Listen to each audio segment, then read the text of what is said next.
Hi friends అందరికీ welcome to అనోస్ vlogs. ఎలా ఉన్నారు అందరూ? మేమైతే చాలా బాగున్నాం. ఇవాళ వచ్చేసి నేను మా స్టైల్లో బెండి గోష్ అయితే చేశాను.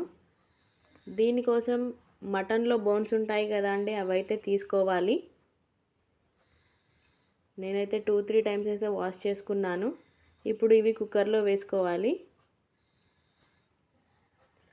కొంచెం పసుపు సాల్ట్ అయితే వేసుకొని కొన్ని వాటర్ అయితే వేసుకొని కుక్కర్లో అయితే పెట్టేసుకోవాలి.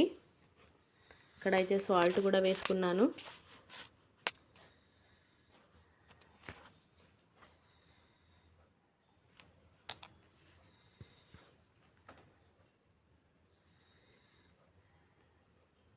కొన్ని వాటర్ అయితే యాడ్ చేసుకోవాలి. ఒకసారి ఇలా మిక్స్ చేసుకొని అయితే లిడ్ పెట్టుకొని ఒక 2-3 విజిల్స్ వచ్చే వరకు అయితే కుక్ చేసుకోవాలండి. ఇది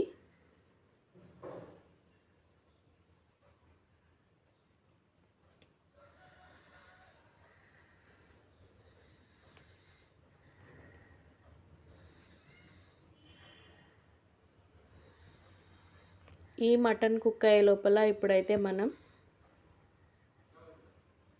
భేండి కోసం అయితే ప్రిపేర్ చేసుకోవాలి. ప్యాన్ మీద అయితే ప్యాన్లో కొంచెం ఆయిల్ అయితే వేసుకోవాలి. ఆయిల్ హీట్ అయ్యాక జీలకర్ర ఆవాలు కూడా వేసుకోవాలి.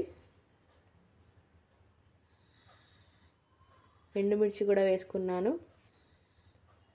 ఉల్లిగడ్డ పచ్చిమిర్చి కూడా వేసుకొని అయితే ఇలా మిక్స్ చేసుకోవాలి. ఇక్కడైతే నేను కెమెరా సెట్ చేసుకుంటున్నాను.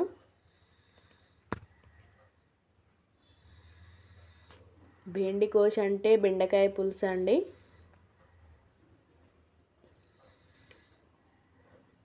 ఇప్పుడైతే నా దగ్గర మెంతి కూర ఉంది, అది కూడా వేసుకున్నానండి. మెంతాకు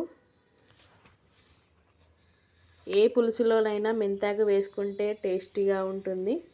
చూసారా, ఇక్కడ మటన్ కూడా బాగా ఉడికిపోయింది.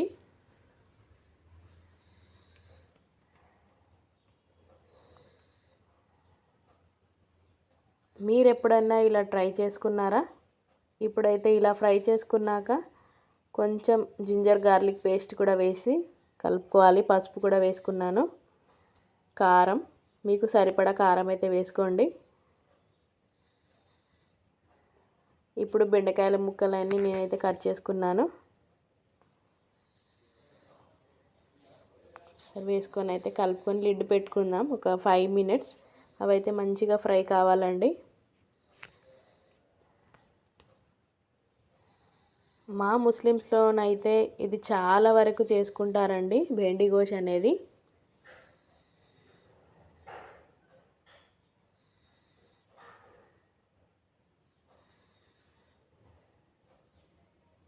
ఒక 5 మినిట్స్ ఇలా ఫ్రై అయితే మనకు ఆ బెండకాయలో ఉన్న జిగురు మొత్తం వెళ్ళిపోతుంది. చూడండి, ఇలా అయితే ఫ్రై కావాలి.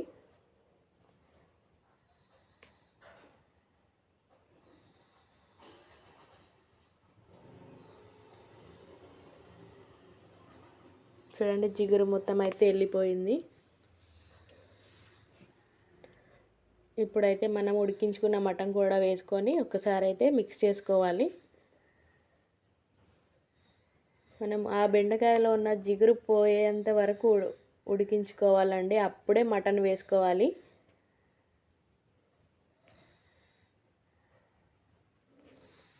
మళ్ళీ అయితే ఒక 5 మినిట్స్ లిడ్ అయితే పెట్టుకొని మళ్ళీ ఒకసారి తీసుకొని అయితే చూసుకోవాలి. చూడండి, ఇలా అయితే కలుపుకోవాలి. ఒక 5 మినిట్స్ మళ్ళీ లిడ్ పెట్టుకుందాం. మరి ఇవాళ మీ ఇంట్లో ఏం స్పెషల్స్ అండి? మీరు ఏం వండుకున్నారు ఇవాళ?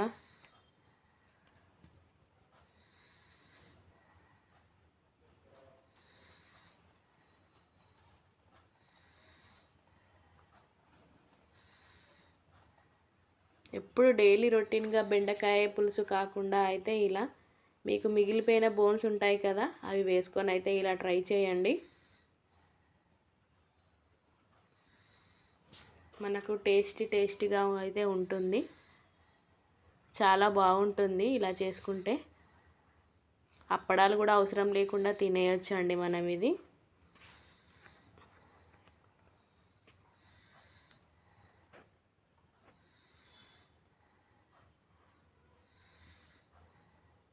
ఈ కర్రీ అయ్యేలోపు అయితే నేను మా పిల్లల్ని కూడా రెడీ చేశాను. ఇప్పుడైతే మరొకసారి లిడ్ తీసుకొని మళ్ళీ కలుపుకుందాం.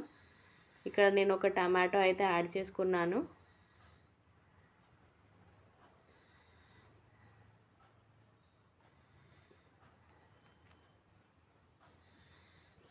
చెప్పాను కదా టమాటా లేకుంటే ఏ కర్రీస్ చేయబుద్ధి కాదని. ఇప్పుడైతే మనకి ఎంత పులుపు కావాలో అంత అయితే పులుపు యాడ్ చేసుకోవాలి. నేనైతే ఫస్టే చింతపండుని నానబెట్టుకొని ఉంచుకున్నాను.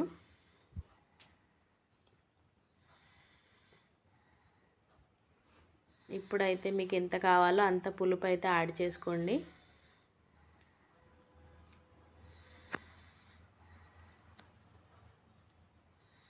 చూడండి ఇలా అయితే యాడ్ చేసుకోవాలి. కొన్ని వాటర్ అయితే పోసుకొని మంచిగా కలుపుకోవాలి ఇలా. ఇక్కడైతే నేను టేస్ట్ చూస్తున్నాను పులుపు ఉందో లేదో అని.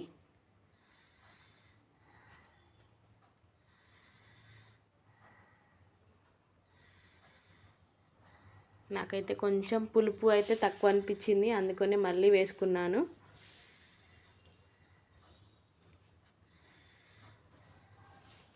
కొంచెం అయితే సాల్ట్ వేసుకోండి.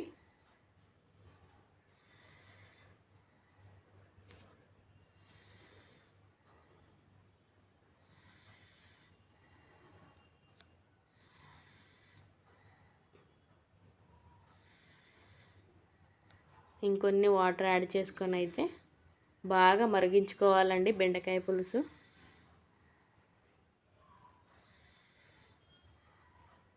బెండకాయ పులుసు అయినా సాంబార్ అయినా బాగా మరిగించుకుంటేనే ఆ ఫ్లేవర్ అనేది వస్తుందండి. చూడండి ఇలా మసులుతునాలి.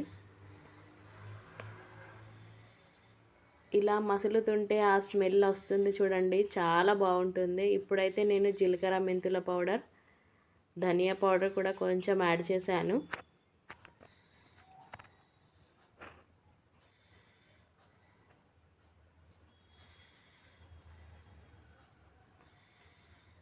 ఏ పులుసులోకైనా పాత చింతపండు ఉంటేనే టేస్టీగా ఉంటుందండి. ఇప్పుడు వచ్చే చింతపండు మొత్తం వైట్గా ఉంటుంది కదా, అంత బాగా టేస్ట్ అయితే ఉండడం లేదు.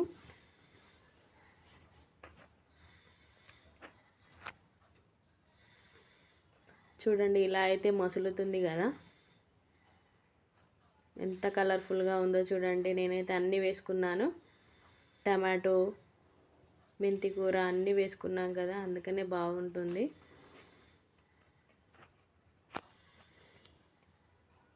ఇప్పుడైతే నేను కొంచెం బియ్యం పిండిలో గరం మసాలా ఉంటుంది కదా, అదైతే కొంచెం చిటికెడు అయితే వేసుకొని ఇలా వాటర్లో కలుపుకోవాలి. ఎందుకంటే మనం పులుసు బెండి గోష్ అన్నాం కదండి, చిక్కగా ఉండాలి ఇది. ఒకవేళ మీకు చారులా ఉండాలంటే అలానే మసిలించుకోండి. ఒకవేళ అవసరం లేదు మాకు చిక్కగా ఉండాలంటే పిండి అయితే యాడ్ చేసుకోండి. నాకైతే కొంచెం చిక్కబడాలని నేను అనుకున్నాను, అందుకనే పిండి వేసుకుంటున్నాను.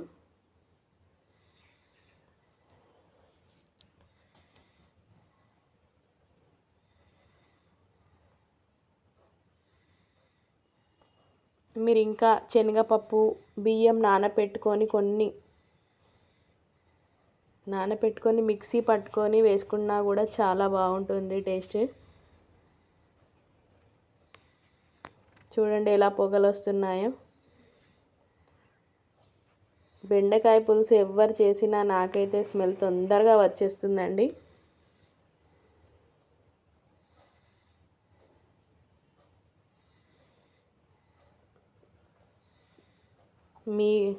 మీరు కూడా అంతేనా? నాకైతే ఎవ్వరు పప్పుచారు చేసిన, బెండకాయ పులుసు చేసిన, చేపల పులుసు చేసిన నాకైతే ఆ స్మెల్స్ అనేది తొందరగా వచ్చేస్తాయి. చూడండి మరొకసారి అయితే కలుపుకుంటున్నాను. ఇప్పుడు ఇలా కొంచెం ఆ ఫ్లేవర్స్ అన్నీ ఇందులో వచ్చాక మనం పిండి వేసుకోవాలి. ఇప్పుడు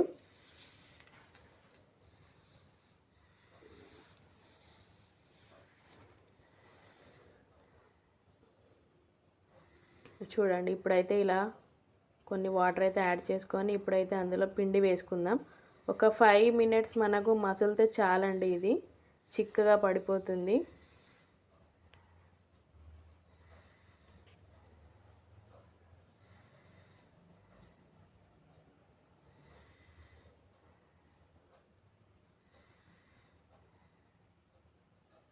ఇలా అయితే ఒకసారి కలుపుకోండి, లేకపోతే ఆ పిండి అనేది గడ్డలు కట్టుతుంది కింద. అందుకనే నేను ఇలా కలుపుకుంటున్నాను. చూడండి, ఒక 5 మినిట్స్ తర్వాత అయితే మనకి ఇలా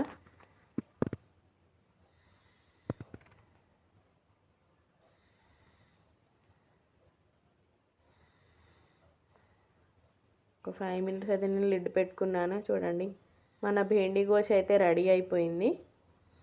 మీకు ఇంకా చిక్కగా కావాలనుకుంటే ఒక 5 మినిట్స్ ఇంకా 5 మినిట్స్ ఉంచుకోండి, నాకైతే సరిపోతుంది. ఇప్పుడైతే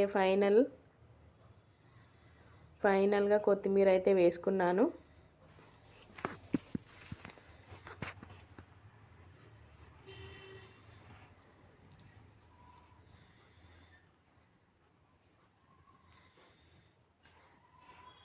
ఇప్పుడైతే బౌల్లో తీసేసుకుందాం మన భేండి గోష్ అనేది. మీరు కూడా ఇలా ట్రై చేయండి ఒక్కసారి.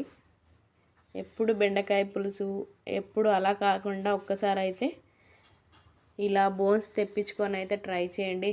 హెల్తీ కూడా, టేస్టీ కూడా ఉంటుంది. మనకు అప్పడాలు, ఆమ్లెట్లు ఏం అవసరం లేకుండా ఇదైతే చాలా బాగుంటుంది. ఒకసారి అయితే ఇలా ట్రై చేసి చూడండి, మీ ఇంట్లో అందరికీ నచ్చుతుంది. మరిన్ని వీడియోస్ మీ ముందుకు రావాలనుకుంటే ఈ కరీంనగర్ అమ్మాయి హీనా ఛానల్ని అయితే సబ్స్క్రైబ్ చేసుకోండి. మీ ఫ్యామిలీ మెంబర్స్కి అయితే షేర్ చేయండి. ఇలానే సపోర్ట్ చేస్తూ ఉండండి గైస్. మంచి రీచ్ అయితే ఉంది. మా ముస్లిం స్టైల్లో బెండి గోష్ అయితే చూపెట్టాను కదా, ట్రై అయితే చేయండి friends. Subscribe, share and comment friends. Bye మరి.